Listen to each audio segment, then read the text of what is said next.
Siamo nel cuore di Trieste, in via San Lazzaro, palazzo d'epoca. Ristrutturazione di 5 anni fa, a seguito di un frazionamento. Abbiamo questo appartamento di 124 metri quadri lordi. La parte giorno dà sulla luminosa piazza San Giovanni, mentre la parte notte, quindi le camere e i bagni, sono sulla corte interna, che però anch'essa è molto luminosa in quanto molto ampia. Qui abbiamo la cucina totalmente fornita, con la possibilità di ampliare la zona della cucina e unirla a quella del salotto. I soffitti sono molto alti, così come le porte d'epoca, e danno veramente un senso di imponenza notevole.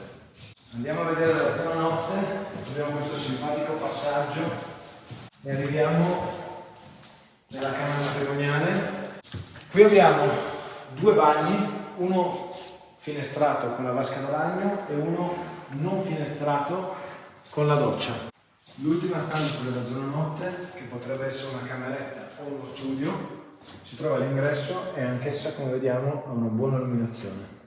I metri quadri sono 124 lordi, la distribuzione è ottima, abbiamo due camere da letto, una matrimoniale e una un po' più piccola che potrebbe essere uno studio, due bagni e una zona giorno con questa sala e la cucina.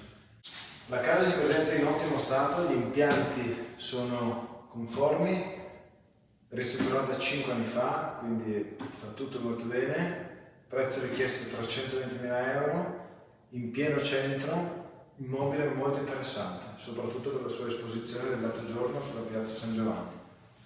Seguiteci su Facebook, sui canali YouTube triestevillas.com. Ciao!